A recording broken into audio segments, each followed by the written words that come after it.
is the sum market value of all final goods and services produced within the domestic territory of the country during the financial year। ये पूरी set definition है। इसमें कुछ term आए हैं, market value, like final goods and services, domestic territory and financial year. In term को बगैर समझे हम जीडीपी की पूरी क्लियर डेफिनेशन नहीं समझ सकते हैं। इसीलिए इनको बेसिक कॉन्सेप्ट्स के टर्म में इस चैप्टर को हम स्टडी करेंगे। मार्केट वैल्यू क्या है इसको अलग से पढ़ेंगे। फाइनल गुड्स एंड सर्विसेज हम अभी डिस्कस करने चल रहे हैं। डोमेस्टिक टेरिटोरी क्या होता है एंड फाइनेंशियल ईयर। एक बार मैं फिर से रिवाइज कर दूं इस डिफिनीशन को। GDP is the sum market value of all final goods and services produced within the domestic territory of a country during the financial year. It means जितनी भी हमारी प्रोडक्शन है, मार्केट जितना भी एक डोमेस्टिक टेरिटोरी, इट मीन्स हमारी जो boundary है, इकोनॉमिक बाउंड्री कंट्री की, उसके अंदर एक फाइनेंशियल ईयर में जितना भी प्रोडक्शन हुआ है उसकी मार्केट वैल्यू, जो भी प्रोडक्शन हुआ है फाइनल गुड्स एंड सर्विसेज का। यहाँ पर ध्यान देने वाली बात है, हम फाइनल गुड्स की बात कर रहे हैं, इंटरमीडिएट गुड्स की बात नहीं कर रहे हैं। इसीलिए हमको अलग से क्लासीफाई करना पड़ेगा, what are the final goods and what are the intermediate goods.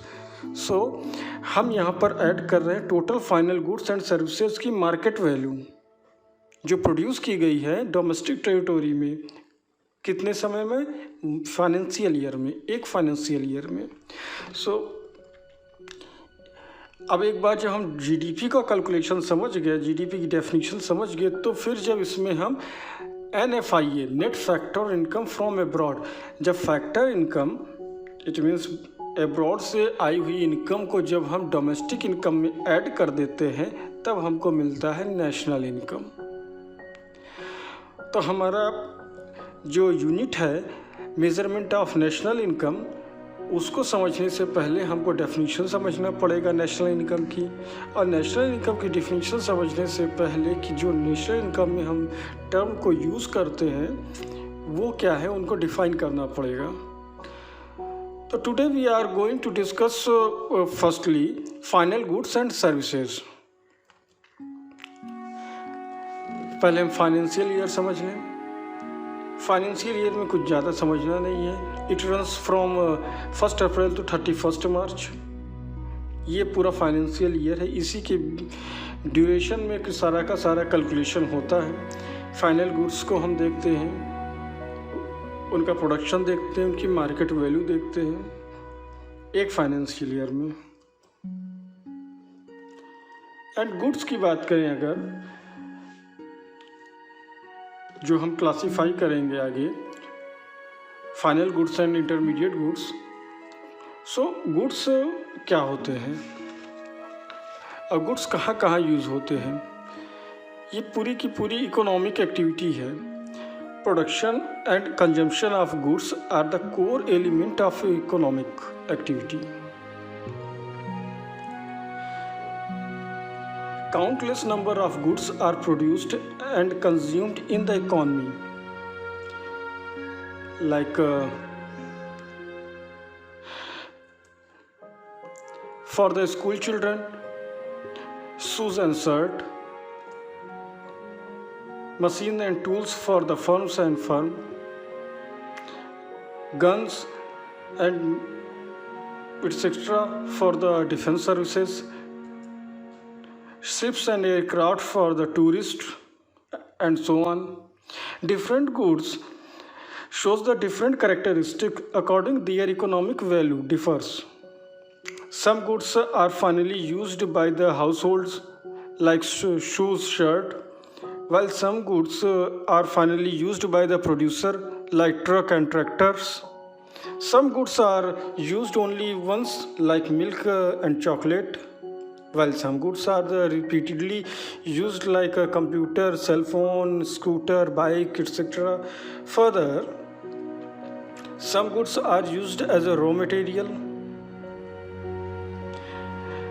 Raw material में कौन कौन से गुड्स यूज होते हैं किसी भी प्रोडक्शन यूनिट में, like flour for biscuits, for making biscuits, woods for making furnitures, while some are used as a fixed assets like plant machinery,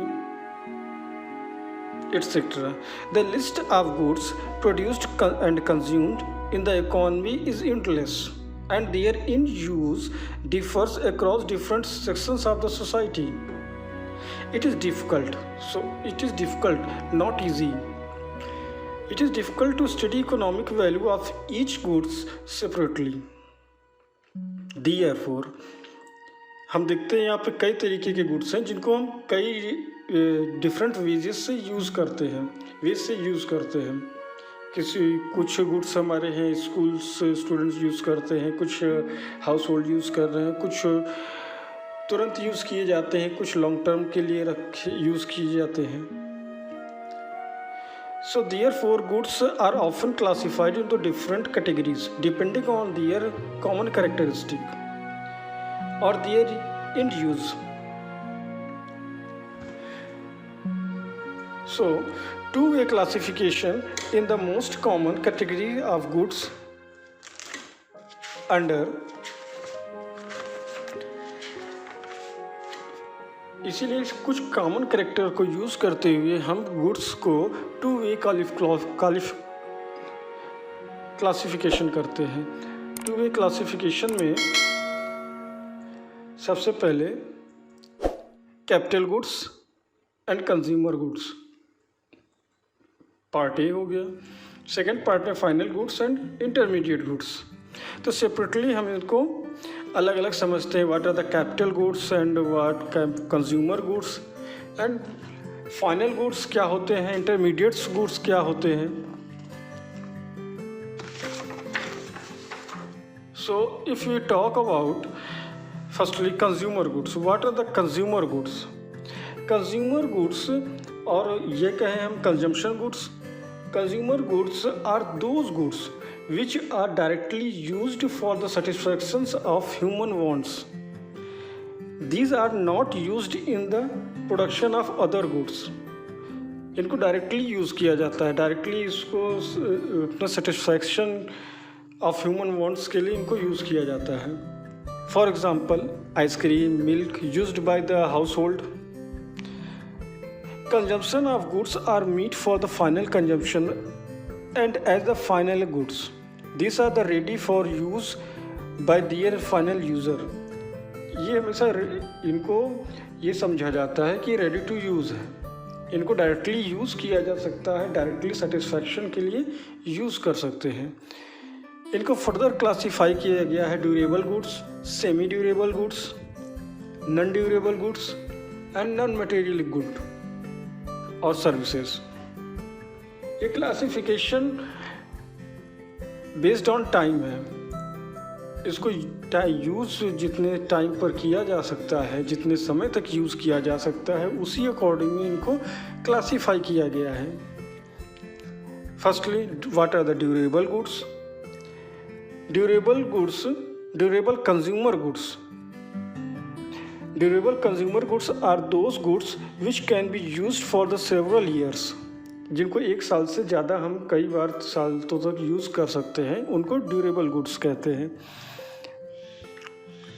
पहली बात तो ये है कि इनको लॉन्ग टर्म तक यूज़ कर सकते हैं, कई सालों तक यूज़ कर सकते हैं। दूसरी इम्पॉर्टेंट टर्म है कि इनकी वैल्यू जो होगी हाई वैल्यू होगी। एग्जाम्पल की बात करें, कंप्यूटर वैल्यू हाई होगी, इसको लॉन्ग टर्म तक यूज़ करते हैं, एक साल से ज़्यादा तक समय तक इसको यूज़ किया जा सकता है। Car, TV sets etcetera. और अगर बात करें सेमी ड्यूरेबल गुड्स, तो semi durable consumer goods are those goods which can be used for the period of 1 year और स्लाइटली मोर। इनको एक साल के लिए यूज़ कर सकते हैं या फिर इससे थोड़ा सा ज़्यादा समय तक यूज़ कर सकते हैं हम, जैसे कि क्लॉथ हो गया, क्रॉकरी हो गई, शूज़ एटसेट्रा। अब बात करते हैं non durable goods. What are the non durable goods? Non durable और single use consumption goods are those goods which are used up in a single act of consumption, जिनको single act of consumption use किया जा सकता है, जिनको तुरंत use करके तुरंत कंज्यूम किया करते हैं, उस गुड्स को कहते हैं हम नॉन ड्यूरेबल गुड्स। जैसे मिल्क, वेजिटेबल्स, इनको ज़्यादा दिनों तक हम यूज़ नहीं कर सकते, ज़्यादा दिनों तक रखते नहीं हैं, पेरिशेबल्स होते हैं ये सब, घी एटसेट्रा। नॉन मटेरियल गुड्स या फिर यूँ कहें सर्विसेज भी नॉन ड्यूरेबल गुड्स की तरह होते हैं। सर्विसेज आर दो non material goods which directly satisfy humans want, like services of doctors, services of CA, services of lawyer etcetera. I think ये क्लासिफिकेशन समझ गए होंगे अब आप। अब हम बात करते हैं कैपिटल गुड्स। कंज्यूमर गुड्स को हमने समझ लिया, अब बात करते हैं capital goods. What is the capital goods? Capital goods are fixed asset of the producer. ये फिक्स्ड एसेट्स होते हैं प्रोड्यूसर्स के। These goods like plant and machinery are repeatedly used in the process of production for several year. Even nuts and bolts are used for the several year, but these are not a capital good. ध्यान देने वाली बात है, capital इसमें उन्हीं goods को include कर सकते हैं जिनकी वैल्यू हाई हो और लॉन्ग टर्म तक 1 ईयर से ज़्यादा यूज़ किए, because these are the low value. And capital goods को डिफाइन करें अगर हम, तो capital goods are fix asset for the producers. These goods are used in the process of production for the several year and are the high value. Several year तक use होंगे और इनकी value जो होगी हाई होगी। Use of these goods leads to depreciation एक main characteristic है। Goods को हम रिपीटेडली यूज़ करेंगे, लॉन्ग टर्म तक यूज़ करेंगे तो उनमें डेप्रिशिएशन होने लगता है। व्हाट इज़ द डेप्रिशिएशन, हम इनको अलग सेक्शन में क्लियरली इसको डिटेल में समझेंगे, बट अगर सिंगल लाइन में डिफाइन करना हो तो loss of value of fixed assets when these are the repeatedly use. Normal wear and tear में जो उनकी वैल्यू का लॉस होता है उसी को कहते हैं depreciation. So consumer goods and capital goods ये हमने समझ लिया है। फिर से रिवाइज कर दें। कंज्यूमर गुड्स डायरेक्ट सेटिस्फाई करते हैं ह्यूमन नीड्स एंड वांट्स को, इसको क्लासीफाई किया गया है। Durable goods, semi durable goods, non durable goods and non material goods. Durable goods को लॉन्ग टर्म तक यूज़ किया जा सकता है, कई सालों तक। सेमी ड्यूरेबल गुड्स को 1 ईयर या फिर स्लाइटली मोर, थोड़ा सा ज़्यादा समय तक। नॉन ड्यूरेबल गुड्स पेरिशेबल होते हैं, इनको पॉइंट ऑफ टाइम तुरंत यूज़ करना पड़ता है, ज़्यादा समय तक रख नहीं सकते हैं। ये लाइकवाइज सर्विसेज भी, ये डॉक्टर की सर्विसेज है, CA की सर्विसेज है, लॉयर की सर्विसेज है, ये सब नॉन मटेरियल गुड्स हैं। कैपिटल गुड्स क्या होता है? ये फिक्स्ड एसेट की तरह होते हैं, लॉन्ग टर्म यूज़ किया जाता है, इनकी वैल्यू भी हाई होती है और लॉन्ग टर्म में यूज़ करते करते इनकी वैल्यू में डेप्रिशिएशन भी होता है। लेकिन अगर हम कहें ये फिक्स्ड एसेट्स प्रोड्यूसर, ये सब प्रोड्यूसर गुड्स हैं, प्रोड्यूसर यूज़ करते हैं, और प्रोड्यूसर नट्स बोल्स या कुछ और छोटी चीज़ों को भी यूज़ करते हैं, तो एक बात ध्यान देनी है कि उसकी वैल्यू हाई नहीं होगी। नाउ कुछ बेसिक कॉन्सेप्ट हैं और all machines are not capital goods. सारी की सारी मशीनें जो होती हैं वो कैपिटल गुड्स नहीं होती हैं। कैसे? जैसे कि हम बात करें स्विंग मशीन की, सिलाई मशीन की, टेलर शॉप पर ये फिक्स एसेट की तरह होती है। टेलर शॉप पर ये यूज़ होती है for making, for stitching clothes, इसको लॉन्ग टर्म तक यूज़ करता है टेलर। लेकिन वही अगर सिलाई मशीन या स्विंग मशीन जब कंज्यूमर के पास पहुंचती है, कंज्यूमर उसको परचेस करता है, तो इसको कहते हैं कंज्यूमर ड्यूरेबल गुड्स। तो आपने देखा यहाँ पर सेम गुड्स है, सारी सेम गुड्स है, वो कैपिटल गुड्स होती है जब उसको प्रोड्यूसर यूज़ करेगा, और वही गुड्स अगर कंज्यूमर यूज़ कर रहा है तो उसके लिए कैपिटल गुड नहीं होगा, उसके लिए ड्यूरेबल गुड्स होगा, क्योंकि उसको वो लॉन्ग टर्म के लिए यूज़ कर रहा है और किसी भी प्रोडक्शन प्रोसेस में उसको यूज़ नहीं कर रहा है। जबकि टेलर है उसको शर्ट बनाने में, क्लॉथ बनाने में उसको यूज़ कर रहा है। दूसरा एग्जांपल ले लें, कार विथ टूरिस्ट कंपनी इस कैपिटल गुड। जब कार किसी टूरिस्ट कंपनी के पास है तो वो एज ए कैपिटल गुड्स हम कह सकते हैं, लेकिन वही कार जब आप किसी कंज्यूमर हाउस होल्ड के पास है तो उसको ड्यूरेबल गुड्स कहेंगे। तो ये बेसिक डिफरेंस है कि वही गुड्स, सेम गुड्स है, वो अगर कंज्यूमर उसको परचेस कर रहा है तो उसके लिए ड्यूरेबल गुड्स हो गया, लेकिन अगर कोई प्रोड्यूसर उसको यूज़ कर रहा है तो वो उसके लिए कैपिटल गुड हो गया। तो हम कह सकते हैं all machines are not capital goods. दूसरी तरफ all capital goods are producer goods, but all producer goods are not capital good. For example, producers क्या करते हैं, प्रोड्यूसर किस तरीके के गुड्स यूज़ करते हैं? Basically producer goods are those goods which are use in the production of the other goods, जो other goods के प्रोडक्शन में यूज़ किए जाएँ। Which includes goods are used as a raw material, वो raw material की तरह use कर सकता है, जैसे woods used to make furniture, और कुछ गुड्स को फिक्स एसेट की तरह यूज़ करता है, लाइक प्लांट एंड मशीनरी। तो दो तरीके के गुड्स को वो टू टाइप्स ऑफ गुड्स को वो यूज़ करता है। Firstly as a raw material use कर सकता है, या फिर उसको फिक्स्ड एसेट की तरह यूज़ कर सकता है जो उसको लॉन्ग टर्म प्रोडक्शन के प्रोसेस में हो। तो इसमें आप बताइए, अगर वो नट बोल्ट को भी तो यूज़ कर रहा है, अगर वो जो चीज़ों को नट बोल्ट की तरह यूज़ कर रहा है वो उसके लिए कैपिटल गुड्स नहीं होंगे। क्यों? क्योंकि उनकी वैल्यू लॉन्ग टर्म तक नहीं है।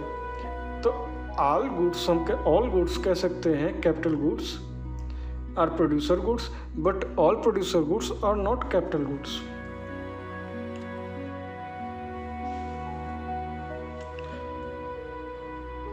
Now we classify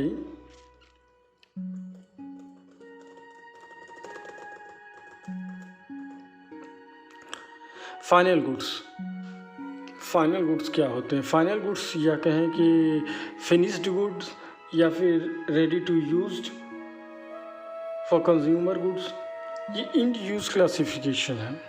end use classification में हम क्लासिफाई करते हैं गुड्स को final goods and intermediate goods.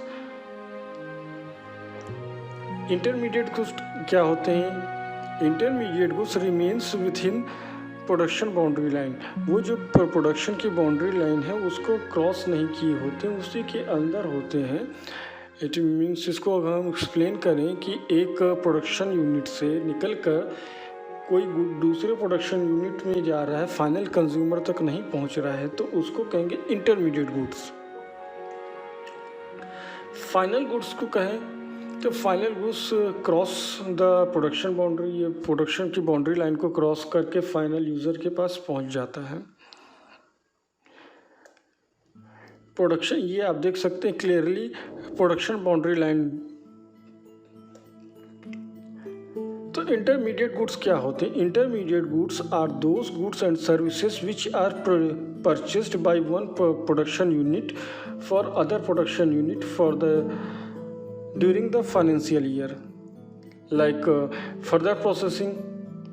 जब उनको फर्दर प्रोसेसिंग के लिए यूज़ किया जाए, फर्दर प्रोसेसिंग में उनको as a raw material use करते हैं, जैसे sugar used for making sweets, और रीसेल के लिए उनको यूज़ किया जाए during the year, like sugar purchase for grocer.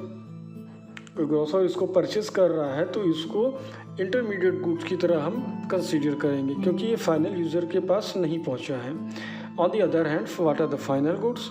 Final goods and services are either purchased or their in own account production for the purpose of the consumption and investment are called final goods. These goods are outside the production boundary. इनको क्या कहते हैं? जब production के ऐसे goods जिनको directly consumer use करे या फिर उसको किसी इन्वेस्टमेंट पर्पस से यूज़ करे तो उसको कहते हैं फाइनल गुड्स। फाइनल गुड्स को इस तरह समझ सकते हैं कि जब कंज्यूमर कंजम्पशन पर्पस के लिए को परचेस करता है तब इसको कहते हैं कंज्यूमर गुड्स। लेकिन सेम गुड्स को अगर कंज्यूमर इन्वेस्टमेंट पर्पस के लिए यूज़ कर रहा है तब इसको हम कहेंगे इन्वेस्टमेंट कैपिटल गुड्स। डेफिनेशन अगर टफ लग रही हो तो इसको हम क्लियरली अभी क्लासीफाई कर रहे हैं। तो हम ये समझ गए what are the intermediate goods. Intermediate goods are those goods which remains the production boundary line. It means one production unit से दूसरे प्रोडक्शन यूनिट तक ये परचेस किए जाते हैं। Example, wheat from farmer to flour mill. किसी आटे की मिल या फ्लोर मिल में डायरेक्ट परचेस कर लिया गया वीट को, तो ये ट्रांसफ़र जो हुआ from one production unit to other production unit, ये इंटरमीडिएट गुड्स है, अभी फाइनल कंज्यूमर के पास नहीं पहुंचा है। या फिर कोई मोबाइल सेट का शॉप है, उसने मोबाइल सेल करता है, वो होलसेल में कुछ सेल फ़ोन को परचेस करता है रीसेल के लिए, तो वो भी इंटरमीडिएट गुड्स होगा। लेकिन अगर आप मार्केट से जाकर मिल्क परचेस कर रहे हैं या अपने लिए बाइक परचेस कर रहे हैं, साइकिल परचेस कर रहे हैं, सेल फ़ोन परचेस कर रहे हैं, तो इन दिस केस वो सारे गुड्स आपके लिए फाइनल गुड्स होंगे। तो प्रोड्यूसर गुड्स फाइनल गुड्स को फर्दर क्लासीफाई हम कर सकते हैं consumer goods and capital goods. What are consumer goods and capital goods? जो अभी हमने डिस्कस किया था कि कंज्यूमर गुड्स क्या होते हैं एंड कैपिटल गुड्स क्या होते हैं। तो consumer goods used by consumer, capital goods used by the producer and intermediate goods also used by the producer. Intermediate goods किस लिए यूज होते हैं? इंटरमीडिएट गुड्स को टू वेज यूज़ किया जाता है। Firstly for the raw material, as a raw material, या फिर उनको रीसेल के लिए यूज़ करते हैं। रॉ मटेरियल की तरह जब यूज़ करेंगे हम, इसका एग्जांपल ले लें, जैसे cloth purchase by tailor. And consumer goods क्या होते हैं? जो डायरेक्ट सेटिस्फैक्शन के लिए यूज़ किए जाते हैं। सेम क्लॉथ को अगर आप परचेस करें, क्लॉथ परचेज बाय यू, और वही, लेकिन एक और एग्जांपल हम अगर लें, स्विंग मशीन अगर परचेज बाय टेलर, वो क्या होगा? वो इंटरमीडिएट गुड्स नहीं होगा, वो कैपिटल गुड्स होगा और उसके लिए वो फाइनल गुड्स है। Another example, goods purchase for resale, जैसे कि car purchase by car dealer,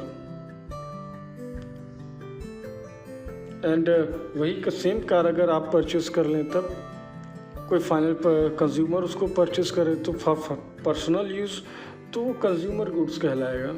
on the other hand, same car purchase by taxi driver to use as a taxi, तो ये हमने देखा सेम कार जो है वो 3 जगह पर यूज़ हो रही है। फर्स्टली वो कंज्यूमर गुड्स की तरह यूज़ हो रही है जब आप उसको डायरेक्टली परचेस करते हैं, लेकिन वो कैपिटल गुड्स की तरह तब यूज़ होने लगेगी जब कोई भी उसको टैक्सी ड्राइवर परचेस करेगा, क्योंकि वो इन्वेस्टमेंट पर्पस के लिए उसको परचेस कर रहा है, वो सेल्फ यूज़ के लिए नहीं कर रहा है। उससे वो एक प्रोडक्शन प्रोसेस में यूज़ करेगा, सर्विसेज प्रोवाइड करेगा, वो टैक्सी की तरह यूज़ करेगा। लेकिन वही सेम कार अगर कार डीलर परचेस करता है तो उसके लिए ये इंटरमीडिएट गुड्स होगा। क्योंकि उसको रीसेल कर रहा है। अंदर एग्जांपल लेते हैं, chalk, duster, black board, book purchase by school, ये इंटरमीडिएट गुड्स है। क्योंकि ये प्रोडक्शन प्रोसेस में यूज़ होगा। और किस चीज़ का प्रोडक्शन करेंगे? वो एजुकेशन सर्विसेज प्रोवाइड करेंगे। और अगर वही बुक, पेंसिल, स्टेशनरी कहें, अगर स्टूडेंट परचेस कर रहा है तो वो उसके लिए कंज्यूमर गुड हुआ, डायरेक्ट सेटिस्फाई कर रहा है, फाइनल यूज़र है। ऑन दी अदर हैंड, अगर आपकी school bus purchased by school, or computer, projector, etc. purchased by school. In this case, these are the included as the capital goods. इसको capital goods कहेंगे. Another example लेते हैं, seeds या chemical fertiliser purchase by farmer. ये भी अपनी production process में as A intermediate goods को यूज़ कर रहा है. सीड्स वो यूज़ कर रहा है एज ए इंटरमीडिएट गुड्स. लेकिन अगर आपने मार्केट से डायरेक्ट फ्लोर परचेस किया या वीट परचेस किया तो इन दिस केस वो कंज्यूमर गुड्स होगा आपके लिए. लेकिन वही फार्मर अगर एक सपोज दैट वही फार्मर ट्रैक्टर परचेस कर रहा है तब इन दिस केस ट्रैक्टर या कहें other equipment purchase by the tractor farmer ये कैपिटल गुड्स होगा, क्योंकि उसको कैपिटल गुड की डेफिनेशन में हमने पढ़ा था कि लॉन्ग टर्म यूज़ होना चाहिए. ईयर बाय ईयर उसको यूज़ करते रहें, रिपीटेडली यूज़ करते रहें और उसकी वैल्यू हाई रहे. थर्ड, उसमें डेप्रिसिएशन भी हो. तो ट्रैक्टर इस कैटेगरी पर फिट बैठता है. तो tractor purchase by farmer capital goods. लेकिन एक बात और है, रिपेयरिंग एंड मेंटेनेंस. अगर उसी ट्रैक्टर का रिपेयरिंग और मेंटेनेंस कर रहा है तब वो हमारा रिपेयरिंग एंड मेंटेनेंस वो इंटरमीडिएट कंजम्पशन में आता है. इंटरमीडिएट एक्सपेंडिचर कहते हैं. अगर रिपेयरिंग और मेंटेनेंस पे एक्सपेंस हो तो उसको इंटरमीडिएट एक्सपेंसेस कहते हैं. वो इंटरमीडिएट हम गुड्स में इंक्लूड करेंगे. लेकिन अगर मशीन, इक्विपमेंट, व्हीकल एटसेट्रा कोई प्रोडक्शन यूनिट है, उसने अपने ये प्रोडक्शन प्रोसेस में इन चीज़ों को परचेज़ किया है, उसने मशीन परचेज़ किया, इक्विपमेंट परचेज़ किया, व्हीकल परचेज़ किया, तो ये सब उसके लिए कैपिटल गुड है. कहेंगे ये समझा जाएगा ये उसकी एसेट्स है. लेकिन एक बात और, अगर कुछ ड्यूरेबल कैपिटल गुड्स हैं. ड्यूरेबल मतलब जो लॉन्ग टर्म तक यूज़ करें. कैपिटल गुड्स जो एसेट की तरह हों, जो इन्वेस्टमेंट पर्पस के लिए यूज़ हों. कुछ ड्यूरेबल्स गुड्स हैं like missile, bomb, tank, military vehicle etcetera purchased by government for defence services. इसको हम फाइनल गुड्स मानते हैं. अब एक बार क्लियरली हम ये समझ लें, intermediate goods and final goods को हमने क्लासीफाई किया था on the basis of the production boundary line. ये प्रोडक्शन बाउंड्री लाइन क्या है? सपोज दैट ये प्रोडक्शन की एक बाउंड्री लाइन है. ठीक,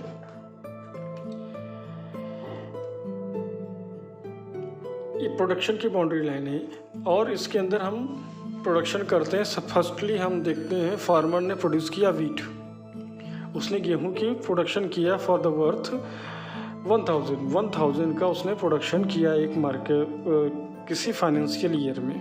उसकी वैल्यू कितनी है? 1000. क्या प्रोड्यूस किया? वीट. ये क्या करेगा? उसने सेल कर दिया फ्लोर मिल को उसने सेल किया. सेल करेगा कितने में? 1000 रुपीज़ में ही सेल करेगा. लेकिन ये फ्लोर मिल क्या है? ये डायरेक्ट फाइनल कंज्यूमर नहीं है.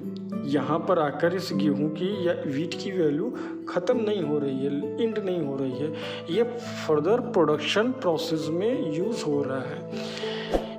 जब ये वीट से फ्लोर बन गया, फ्लोर मिल ने इसको फ्लोर में कन्वर्ट किया, तब इसकी वैल्यू में थोड़ा एडिशन हो गया 500 रुपीज़ का और ये 1000 से 1500 इसकी वैल्यू हो गई. फ्लोर मिल हमने कहा कि वो फाइनल कंज्यूमर है नहीं, वो आगे प्रोडक्शन प्रोसेस में इसको सेल कर देगा. सपोज दैट इसने बेकर को सेल कर दिया, बेकर इसको ब्रेड वगैरह बनाने में यूज़ करेगा और बेकर भी फाइनल कंज्यूमर है नहीं, तो इसने 1500 में इसको परचेस किया फ्रॉम फ्लोर मिल से और इसको बनाया, बिस्किट्स बनाया, ब्रेड बनाया एटसेट्रा, जो भी चीज़ें इससे बनती हों बनाया उसने और इसकी वैल्यू ऐड कर दी 2000 रुपीज़. अब इसके बाद ये जो प्रोडक्ट है जो चला था हमारा वीट से, ये वीट से चला था, पहुंचा फ्लोर मिल के पास, फ्लोर मिल से ये बेकर के पास पहुंचा और लगातार इन दिस केस इसकी वैल्यू में एडिशन होता रहा. लेकिन देखिए यहाँ पर ये अभी भी बाउंड्री लाइन के अंदर है। अब ये बाउंड्री लाइन को क्रॉस करके बाहर निकला और फाइनल कंज्यूमर के पास, हमारे आपके पास ये पहुँचा। तब हमने इसकी परचेज़ जो किया 2000 रुपीज़ में इसको परचेज़ किया। 1000 रुपीज़ में प्रोडक्शन हुआ था, 2000 रुपीज़ इसकी वैल्यू ऐड हो गई। अब ये फाइनल गुड्स कहलाएगा। लेकिन जब तक ये वीट्स फ्लोर के रूप में रहा, बेड के रूप में रहा, तब तक ये इंटरमीडिएट गुड्स रहा। ठीक, ये था बेसिक कॉन्सेप्ट इसका।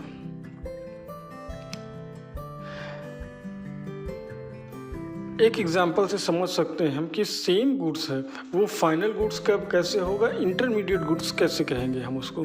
सपोज दैट एक कार है, कार को आपने परचेस किया और एक टैक्सी ड्राइवर ने भी परचेस किया, एक कार डीलर ने भी इसको परचेस किया। जब उसको when you purchase the car, then आप उसके लिए कंज्यूमर गुड्स हो गए, वो आपके लिए कंज्यूमर गुड्स हो गई और उसको यूज़ करेंगे, कौन करेगा, कंज्यूमर, फॉर कंजम्पशन पर्पस। लेकिन टैक्सी ड्राइवर जो होगा उसके लिए ये कैपिटल गुड है, उसको वो यूज्ड एज ए प्रोड्यूसर और लॉन्ग टर्म के लिए यूज़ करेगा, इन्वेस्टमेंट पर्पस के लिए यूज़ करेगा। लेकिन कार डीलर की बात करें, कार डीलर उसको एज ए रॉ मटेरियल या फिर रीसेल के लिए यूज़ करेगा। जैसे रीसेल में टेलर का एग्जांपल ले सकते हैं। सेम क्लॉथ आप परचेस करते हैं तो आपके लिए वो final goods, but tailor purchase करता है तो टेलर के लिए वो इंटरमीडिएट गुड्स। तो जब आपने परचेस किया और टैक्सी ड्राइवर ने परचेस किया, in this case we say that the final goods. लेकिन जब कार डीलर उसको परचेस कर रहा है तब कहेंगे इंटरमीडिएट गुड्स।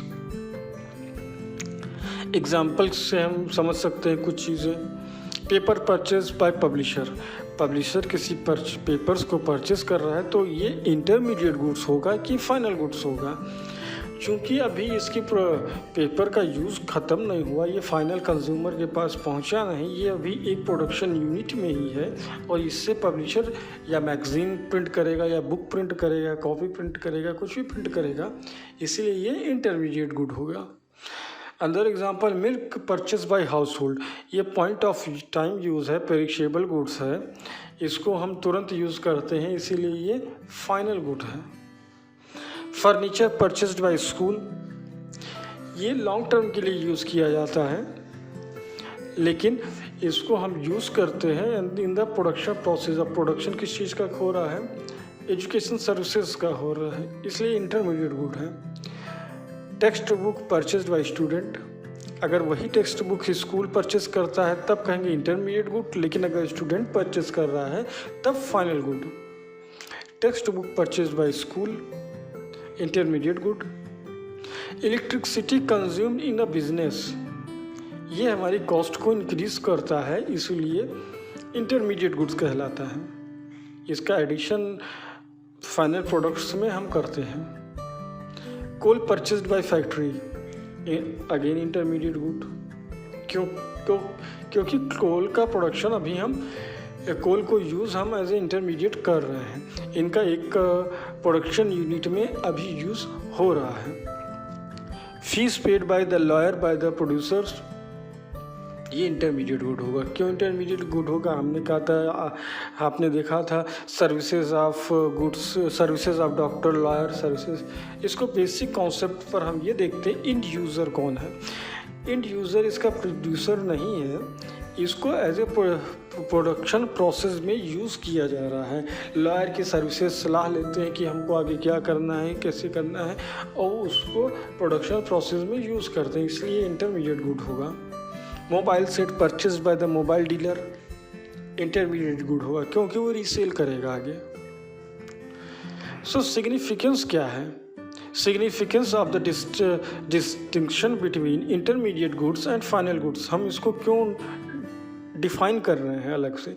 जैसा कि मैंने आपको पहले ही बताया था, distinction between intermediate goods and final goods is a significant as it help to the avoid the problem of double counting in the estimation of national income. Double counting की problem को अवॉइड करने के लिए हम ये classify करते हैं intermediate goods and final goods.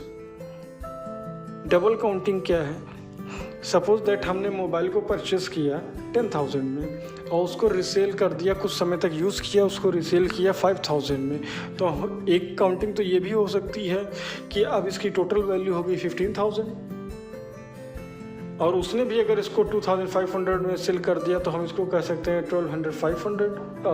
17,500। ऐसा नहीं होता है, हम इसका फाइनल प्रोडक्ट ही देखते हैं। जो इनिशियल स्टेज पर जो प्रोडक्शन हुआ था वही एक हम वैल्यू को ऐड करते हैं। अगर 10,000 रुपीज़ है मोबाइल सेट की तो 10,000 रुपीज़ को ही इंक्लूड करेंगे।